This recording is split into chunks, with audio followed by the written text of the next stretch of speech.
I was halfway through changing the oil in my truck when I heard the sirens. Again.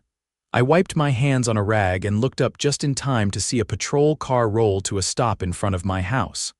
The officer stepped out, hand resting casually on his belt. He looked tired.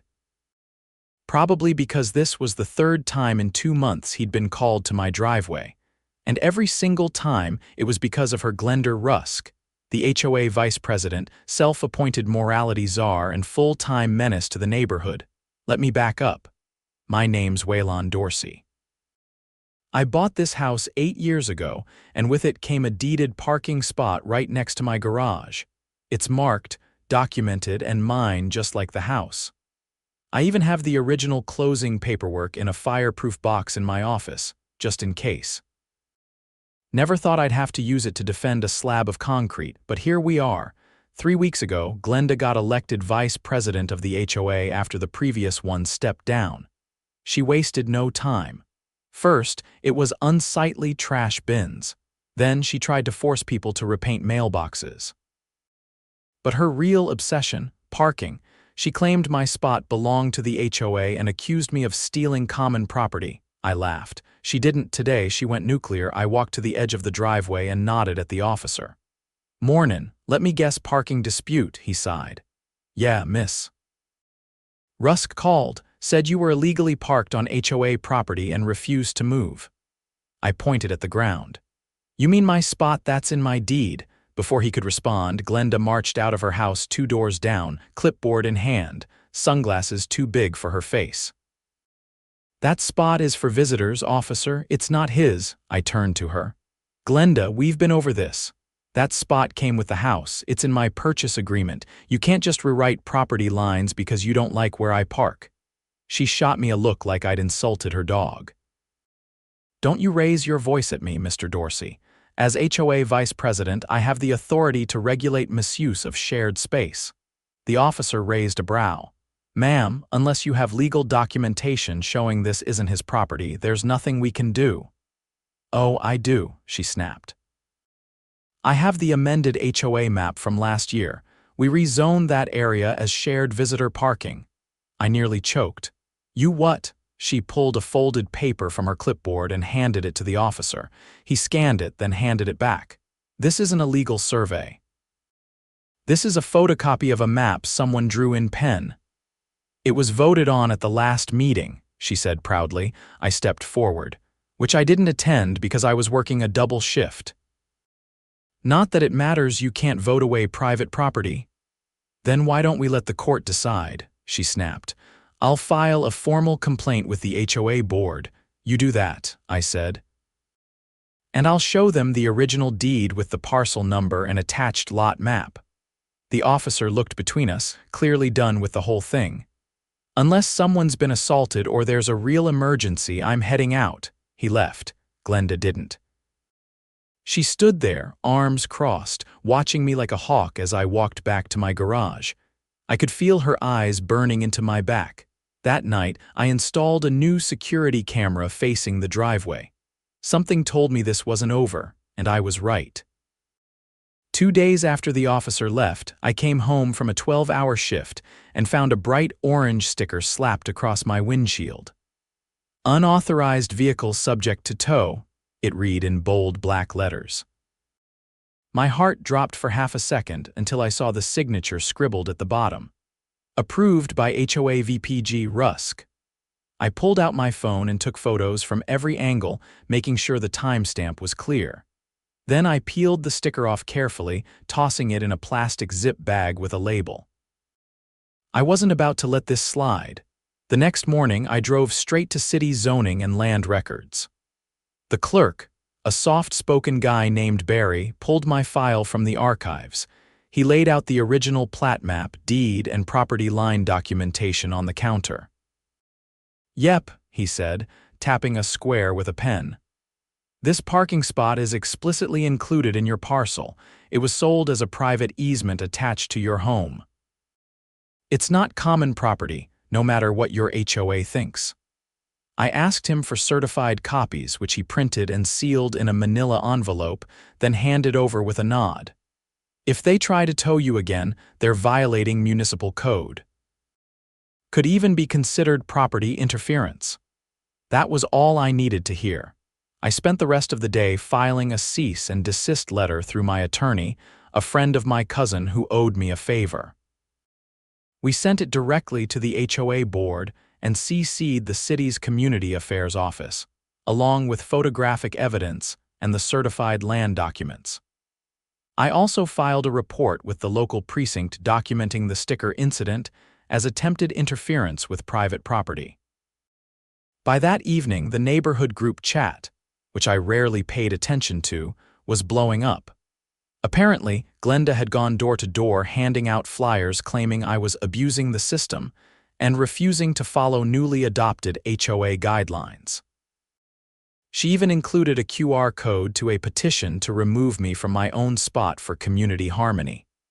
But something must have backfired, because by nighttime, 3 neighbors came by, all of them apologetic and embarrassed. "Glenda told us you were squatting on HOA land," said a retired firefighter named Ed.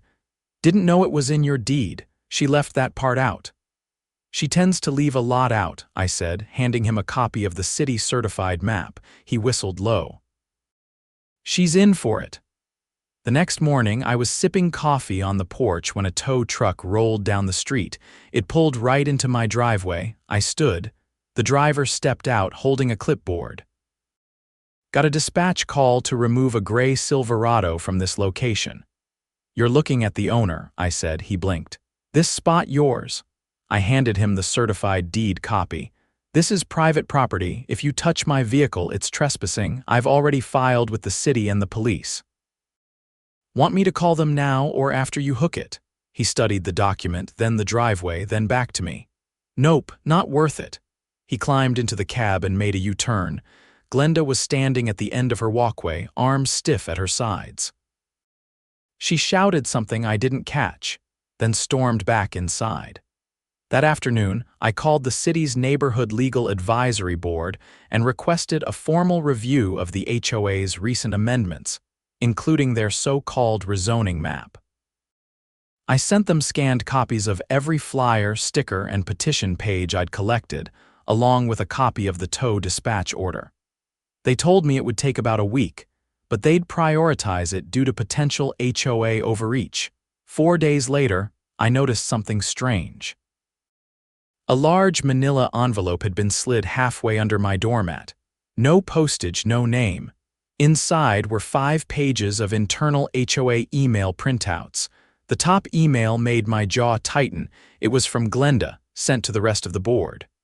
"Waylon's a problem. If we can't get him off that spot, we need to make his life difficult until he volunteers to stop parking there. I don't care what his deed says. We change the rules, we change the perception." Below that was a reply from another board member named Sharon. "This is legally risky. He has documented ownership. We could be sued."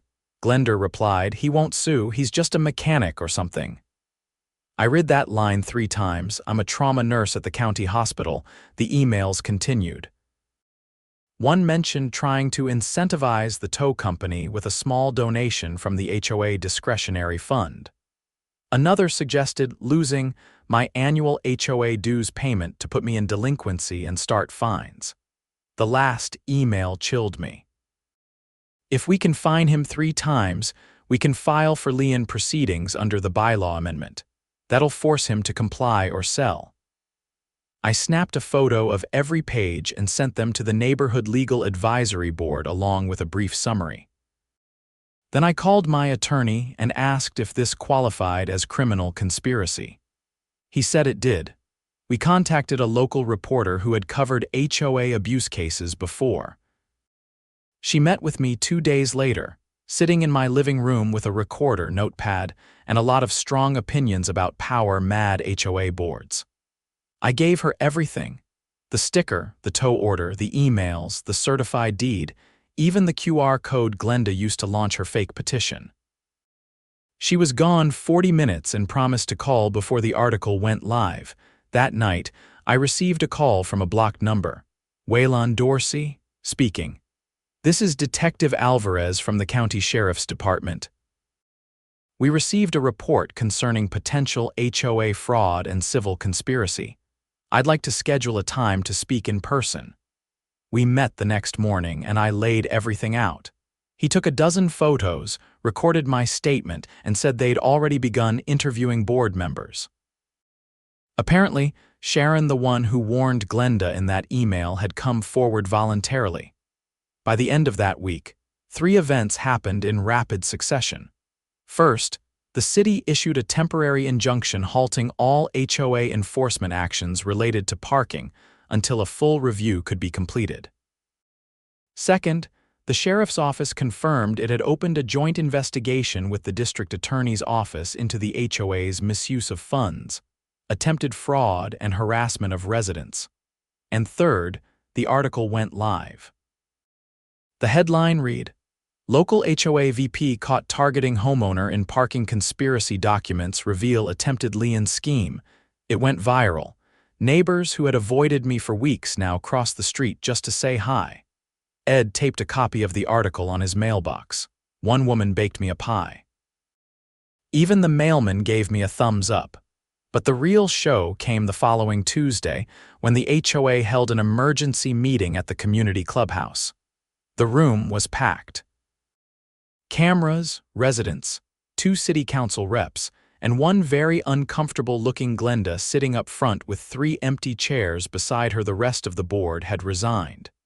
I walked in with my deed in one hand and the certified plat map in the other. The council reps didn't even let Glenda speak before reading a formal statement. Due to pending criminal charges, she was suspended from all HOA duties effective immediately. She stood up, voice shaking, and tried to shout something about misunderstandings and protecting the neighborhood. But no one was listening anymore. The fluorescent lights in the community clubhouse buzzed overhead as Glenda gathered her papers with trembling hands, her mouth pressed in a thin line. She wasn't escorted out yet, but the atmosphere made it clear she was no longer in charge of anything. The city council reps wrapped up their statements, and a few neighbors began to leave in quiet clusters, murmuring their disbelief to one another. I stayed in my seat, arms crossed, watching Glenda stare at the back wall like it held the answer to how her plan had unraveled so thoroughly. She hadn't looked in my direction once. After the room cleared out, one of the council reps approached me. He was a younger guy, maybe early 30s, with a navy blazer and a notepad tucked under his arm. "You did the right thing coming to us," he said. "Most folks just try to ride it out when HOAs go rogue." I nodded. I wasn't about to let someone rewrite property law because they didn't like my truck. He glanced around to make sure no one was listening. Between us, the DA's office flagged this case as high priority. "There's evidence Glenda funneled money into a private account under a landscaping company that doesn't exist. If that pans out, it won't just be civil court." I leaned in slightly. "How'd they find that?" He tilted his head toward the door. "Someone on the board forwarded a reimbursement form she submitted last month. Claimed the HOA paid Green Haven Maintenance $6,000 for tree trimming. Problem is, no one in the neighborhood saw any work done. No invoice, either just a hand-signed approval." I let that settle. "So this goes beyond my driveway." "Way beyond. We're talking fraud, embezzlement, and possibly mail tampering. If she used HOA letters to push her agenda, that's federal." By the time I got home, my inbox had a message from Detective Alvarez. He wanted to schedule a follow-up at my house the next day. I agreed and made sure all the documents were laid out on the dining table, including the anonymous packet of emails. True to his word, Alvarez showed up just after 10 the next morning. He brought a woman with him, Detective Mendez, introduced as part of the Financial Crimes Division. She had a tablet and a calm, clipped way of speaking that made it clear she was used to people lying to her. "We're expanding the investigation," Mendez said as she sat at my table and flipped open a leather folder. "Did you ever receive any HOA letters that didn't come through the mail?" I thought back. "Yeah, the notice about fines, they were just taped to my door." No envelope, no postage. She nodded and tapped something on her screen. We believe Glenda avoided using the postal system once she realized misuse of mailed notices could bring federal charges. Taping things to doors kept it local. Sloppy but intentional, Alvarez added. Did you ever authorize any HOA fee increases? Never even saw a ballot, I said. They stopped sending me notices after I challenged the parking thing. Mendez looked up. That aligns with other residents' reports. We think she deliberately excluded non-compliant homeowners from voting materials. We're building a case for voter suppression under HOA governance rules, which, combined with the financial issues, paints a very ugly picture. I showed them one more thing, something I hadn't thought was relevant until now. A small note I'd found stuck in my mailbox 2 weeks earlier. It had no signature, no handwriting, just a typed message. You'll lose more than a parking spot if you don't back down. Alvarez took a photo. Did you keep the original in the freezer? I said. Old trick I learned from my uncle, preserves fingerprints if there are any. That got a grin out of him. Smart man. They left with the note and a copy of the emails. I locked the door behind them and exhaled. That evening, the neighborhood erupted again, but this time not because of me. A squad car and 2 unmarked vehicles pulled up in front of Glenda's house just as the sun started to set. Word spread fast. Within minutes, people were standing on porches or peeking through blinds. A few had phones out, recording silently. Glenda opened the door, still in her pressed slacks and floral print blouse like she just stepped out of a catalog. Her expression didn't change when the officers started speaking. But when they handed her an arrest warrant, her face drained like someone had flipped a switch. She didn't argue. Not a word. Just turned, walked back inside, and re-emerged with a purse slung over her shoulder. One of the detectives placed her in handcuffs. She didn't look at anyone, not even as a neighbor's dog barked from across the street. They placed her in the back of the car, and the convoy rolled away. By the next morning, the story had hit the local paper again, this time with the headline, HOA Vice President Arrested in Widening Fraud Investigation.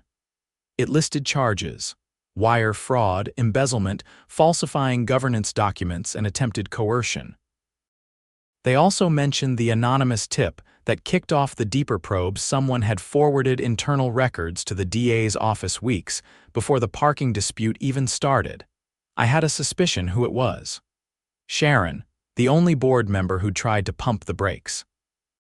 Later that week, the city called a meeting for all homeowners in our subdivision. It was held at the town library, in a meeting hall that smelled faintly of old books and lemon-scented cleaner. A city-appointed mediator stood at the front with a dry erase board outlining next steps. We're dissolving the current HOA structure under Emergency Clause 32, he said. A temporary oversight committee will manage essential tasks until a formal election can be held. All previous fines issued in the last 6 months are frozen, pending review. Someone in the back raised a hand. What happens to the money she spent? Mendez, seated near the front, stood to answer. If the court finds she misappropriated funds, the state will pursue asset recovery. That includes seizing personal property to reimburse the HOA account. Another voice. Can she go to prison? She's facing felony charges, Mendez said. It's likely. No one cheered. No one clapped, but the room felt lighter, like a knot had been loosened at the center of the neighborhood. After the meeting, I stepped outside and found Sharon leaning against the brick wall, arms folded. I didn't know how far she'd go, she said before I even spoke. I thought she was just overzealous. Then she started locking me out of meetings and rewriting minutes. I couldn't stay silent. You did the right thing, I said. She looked down at her shoes. I'm sorry you had to be the one in her crosshairs. I'm not, I replied. It brought everything else into the light. That night, I finally parked my truck in my spot without checking the street first. No stickers, no notes, just concrete and quiet. A few days later, I started building a small wooden barrier along the edge of the spot, not because I needed to, but because I could. I added solar lights, a row of potted succulents, and a little sign that read "Reserved since the beginning." As I tightened the last screw, Ed walked by with his dog and gave me a nod. "Looks permanent," he said. "It is now," I replied. He tipped his cap. About time someone stood up to the nonsense.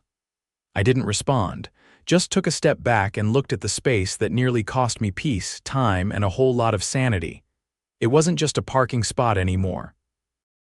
It was proof that even when someone in power tries to rewrite the rules, the truth and a little persistence still wins. A week after the emergency HOA meeting, I got a certified letter in the mail. This time, it wasn't taped to my door or stuffed halfway into the mailbox like Glenda used to do. It came from the county court. Inside was a summons. Glenda had filed a civil suit against me. The claim: defamation, harassment, and obstruction of HOA governance. I sat at the kitchen table, staring at the paper like it might change if I blinked enough. It didn't. I called my attorney, Calvin, who listened without interrupting. "She's doubling down," he said flatly. "Probably trying to flip the narrative before the criminal trial starts. This is a preemptive strike to make herself look like the victim. She's got no case. She knows that," he said. "This isn't about winning in court. It's about dragging you through it." We filed a motion to dismiss the next morning, including all the evidence already in the DA's hands.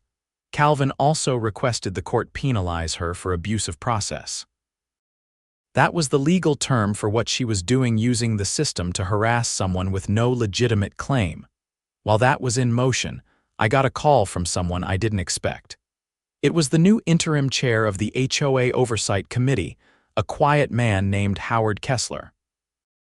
He sounded like he'd rather be reading a financial spreadsheet than dealing with neighborhood politics, but I liked him immediately for that reason.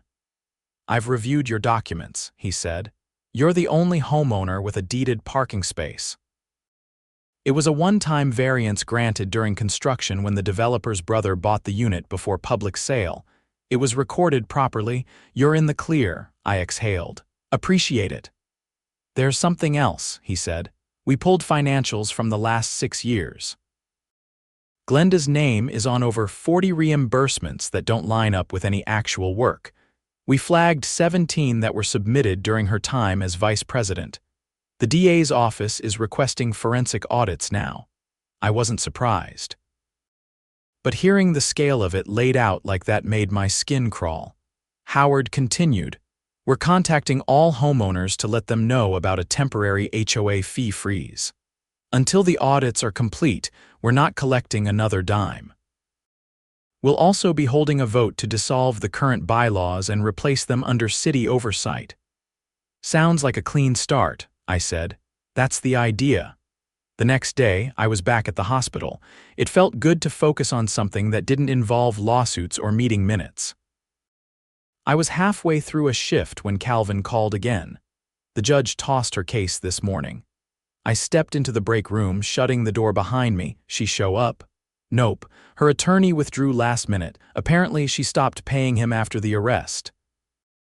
"Judge dismissed with prejudice, which means she can't refile." I let that sink in. "So that's it?" "Almost. The DA's office is moving forward with formal charges this week. I got a call from the investigator. They want you to testify at the preliminary hearing." I agreed without hesitation.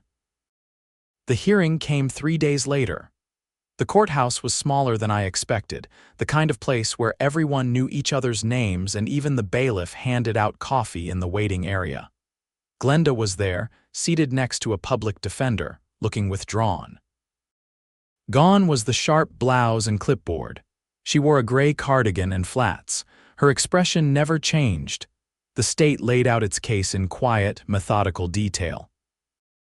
The prosecution entered into record. 17 fraudulent reimbursements, 3 attempts to initiate lien proceedings through forged documents, and 1 instance of wire fraud involving a falsified landscaping invoice sent to an out-of-state account traced back to an LLC Glenda had registered under her niece's name. My testimony wasn't long. I confirmed the events, provided documentation, and answered questions about how the parking dispute had escalated. When they asked about the emails, I explained how I received them and what they contained. Her attorney didn't cross-examine me. Afterward, I stepped outside into the cold wind and stood on the courthouse steps. I'd expected to feel triumphant, maybe even vindicated, but mostly I just felt like I could finally breathe. 2 weeks later, Glenda accepted a plea deal. She pled guilty to 2 counts of fraud and 1 count of attempted property interference. In exchange, she avoided prison but was ordered to pay over $75,000 in restitution to the HOA and was permanently barred from serving in any fiduciary role in a residential community. Her home was placed in a forced sale to satisfy part of the judgment. I didn't go to the sentencing. I didn't need to. What mattered was what happened after. The Oversight Committee held a neighborhood-wide forum at the library, this time not as a crisis meeting, but a rebuilding one. People showed up carrying coffee, homemade muffins, and folding chairs from their garages. There were no accusations, no tension, just neighbors trying to move forward. Howard stood at the front and laid out a new set of draft bylaws. Simpler. Transparent. Every homeowner would have direct access to board finances through an online portal. All votes would require a quorum and third-party verification. When he finished, he looked around the room. "We'd like to form a new board," he said, "with people who want to protect the community, not control it." He glanced at me. "Waylon, would you consider serving?" A few people turned toward me. I hadn't expected that. I stood slowly. "I'll help you write the enforcement clauses." But I've had enough paperwork to last a lifetime. There were a few laughs and then applause, real ones, not the scattered kind. Afterward, Ed caught me on the way out. He carried a box of leftover donuts and a stack of flyers for the upcoming community cleanup day. "You know," he said, "my wife always said Glenda was the type to build a fence around nothing and charge you to look over it." "Sounds about right." He handed me a flyer. "We're repainting the benches around the pond Saturday. You in?" I nodded. "Count me in." As I walked home, I passed Glenda's house, or what used to be hers. The windows were bare. A "for sale by court order" sign hung crooked in the yard. The lawn was already growing patchy. No one waved from the porch. I didn't slow down. Back at my house, I pulled into the driveway. My driveway. The spot was still lined with potted plants, the little wooden sign still intact. I'd added a motion light above it a few days ago, more out of habit than need. I got out and looked at it for a long moment. It wasn't just a victory over a parking dispute. It was proof that bad power could be broken, that the system, when pushed hard enough, could still work the way it was meant to. Inside, I threw my jacket over the chair and opened the window to let in the breeze. Somewhere, a dog barked. Kids were riding bikes again near the cul-de-sac. The neighborhood was quieter now, not empty, just calm. I sat down, finally at peace in the home I'd fought to protect, and watched the sun settle over the edge of the roofline, casting a soft orange light across the pavement, right across my parking spot.